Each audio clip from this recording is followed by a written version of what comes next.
Antonio de Padua. Fiesta, 13 de junio.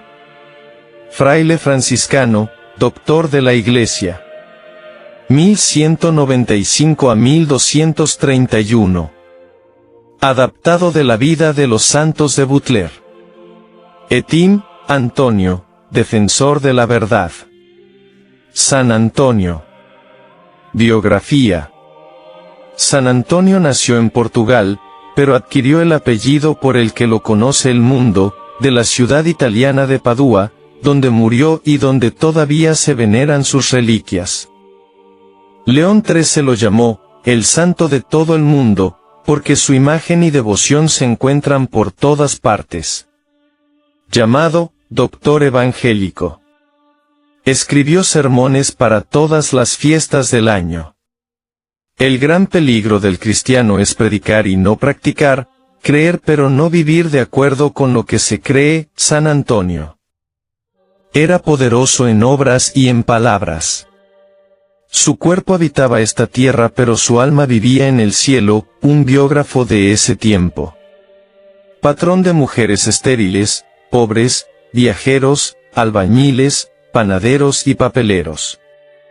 Se le invoca por los objetos perdidos y para pedir un buen esposo /A. Es verdaderamente extraordinaria su intercesión. Vino al mundo en el año 1195 y se llamó Fernando de Bulhous y Tabeira de Acevedo, nombre que cambió por el de Antonio al ingresar en la orden de frailes menores, por la devoción al gran patriarca de los monjes y patrones titulares de la capilla en que recibió el hábito franciscano. Sus padres, jóvenes miembros de la nobleza de Portugal, dejaron que los clérigos de la Catedral de Lisboa se encargaran de impartir los primeros conocimientos al niño, pero cuando éste llegó a la edad de 15 años, fue puesto al cuidado de los canónigos regulares de San Agustín, que tenían su casa cerca de la ciudad.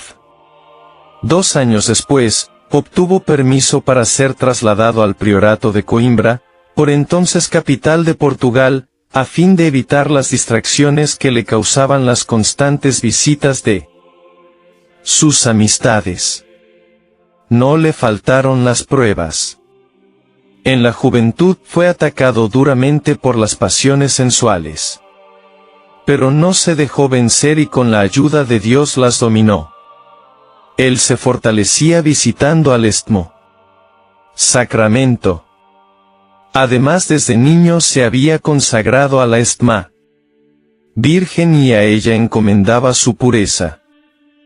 Una vez en Coimbra, se dedicó por entero a la plegaria y el estudio. Gracias a su extraordinaria memoria retentiva, llegó a adquirir, en poco tiempo, los más amplios conocimientos sobre la Biblia.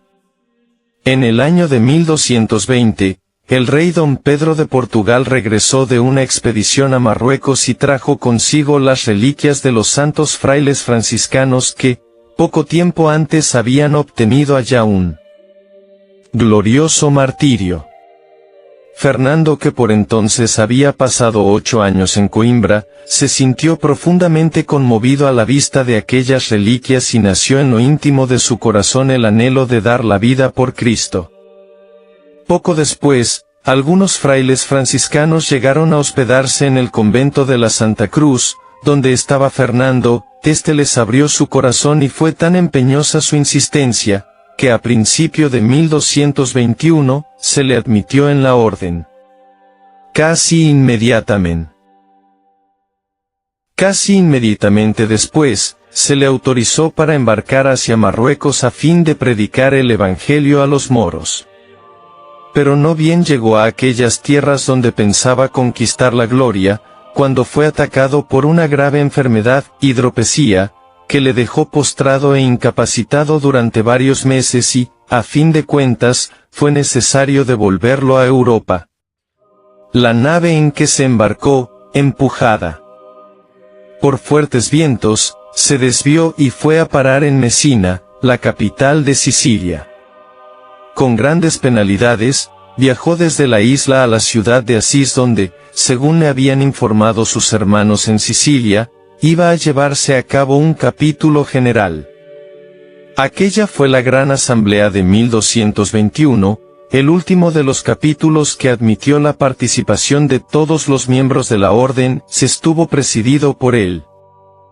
Hermano Elías como vicario general y San Francisco, sentado a sus pies, estaba presente.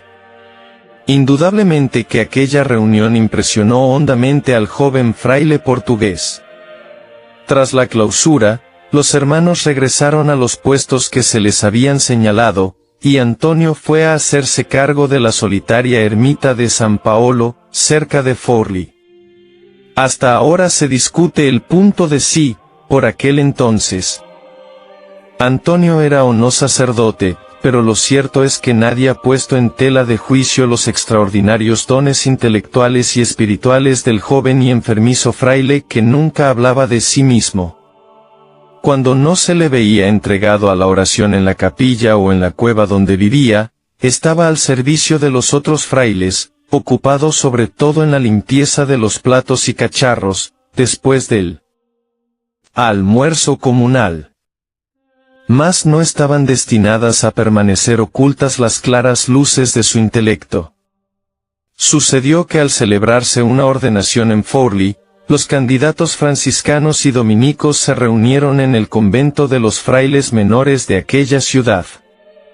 Seguramente a causa de algún malentendido, ninguno de los dominicos había acudido ya preparado a pronunciar la acostumbrada alocución durante la ceremonia y, como ninguno de los franciscanos se sentía capaz de llenar la brecha, se ordenó a San Antonio, ahí presente, que fuese a hablar y que dijese lo que el Espíritu Santo le inspirara. El joven obedeció sin chistar y, desde que abrió la boca hasta que terminó su improvisado discurso, todos los presentes le escucharon como arrobados, embargados por la emoción y por el asombro, a causa de la elocuencia, el fervor y la sabiduría de que hizo gala el orador. En cuanto el ministro provincial tuvo noticias sobre los talentos desplegados por el joven fraile portugués, lo mandó llamar a su solitaria ermita y lo envió a predicar a varias partes de la Romagna, una región que, por entonces, abarcaba toda la Lombardía. En un momento, Antonio pasó de la oscuridad a la luz de la fama y obtuvo, sobre todo, resonantes éxitos en la conversión de los herejes, que abundaban en el norte de Italia, y que, en muchos casos, eran hombres de cierta posición y educación, a los que se podía llegar con argumentos razonables y ejemplos tomados de las Sagradas Escrituras.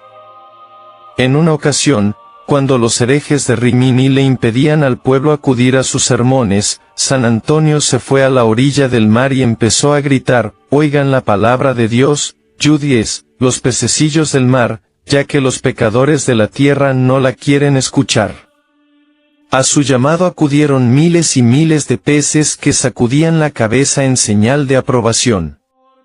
Aquel milagro se conoció y conmovió a la ciudad, por lo que los herejes tuvieron que ceder.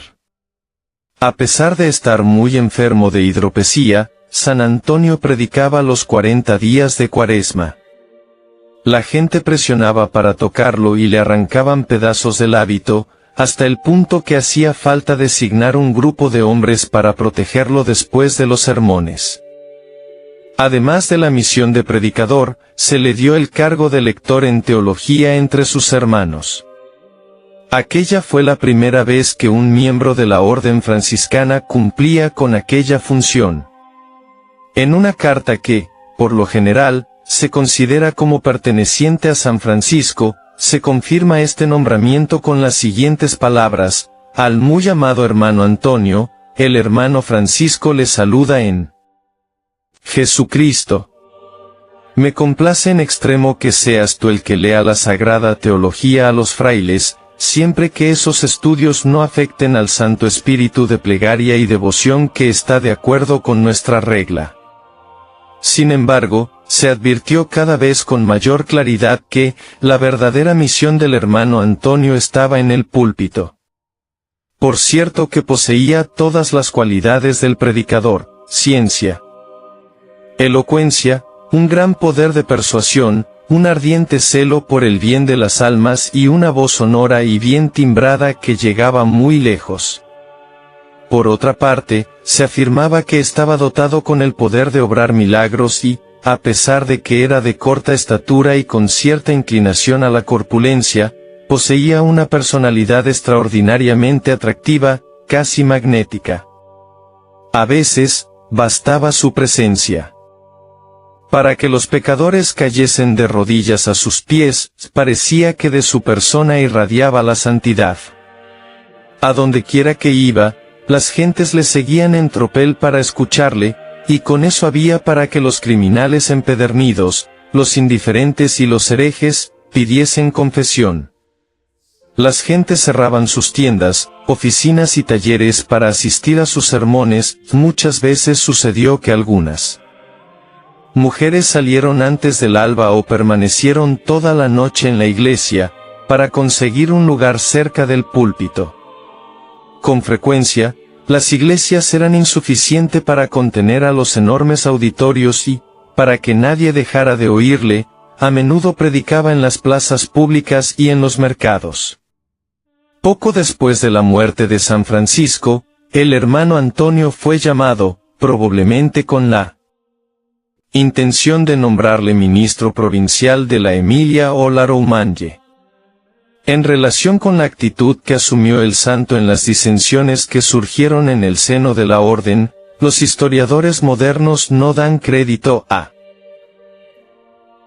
la leyenda de que fue Antonio quien encabezó el movimiento de oposición al hermano Elías y a cualquier desviación de la regla original. Esos historiadores señalan que el propio puesto de lector en teología, creado para él, era ya una innovación.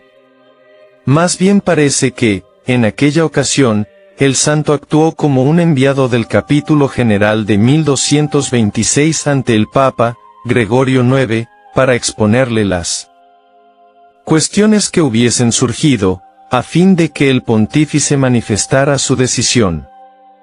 En aquella oportunidad, Antonio obtuvo del Papa la autorización para dejar su puesto de lector y dedicarse exclusivamente a la predicación.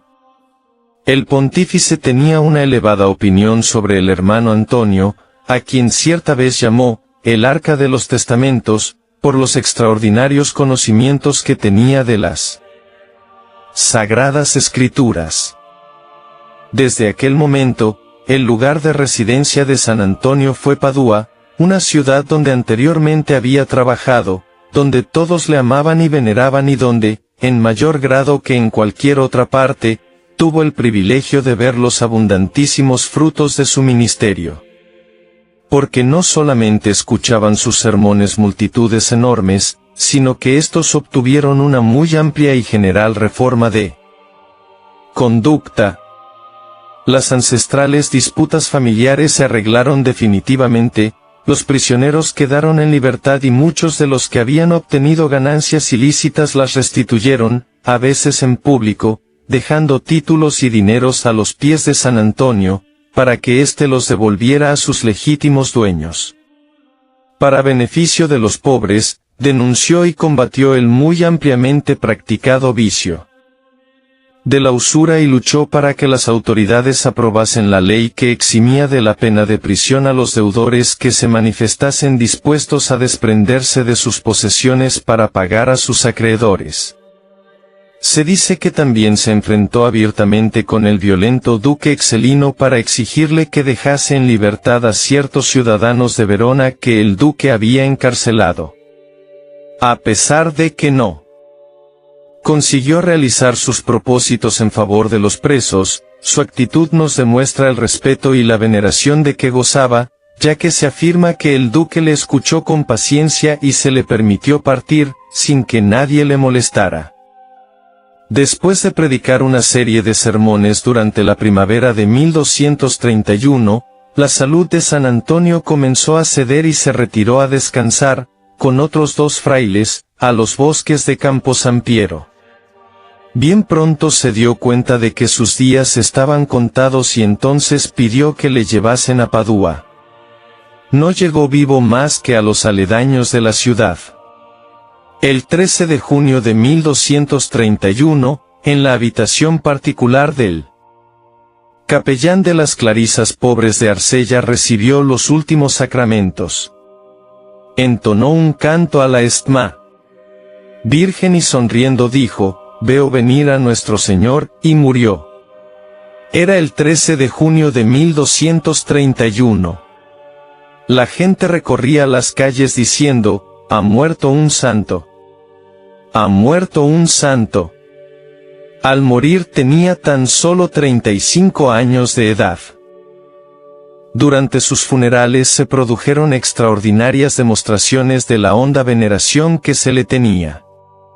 Los paduanos han considerado siempre sus reliquias como el tesoro más preciado. San Antonio fue canonizado antes de que hubiese transcurrido un año de su muerte. En esa ocasión, el Papa Gregorio IX pronunció la antífona, o Doctor Optime, en su honor y, de esta manera, se anticipó en 7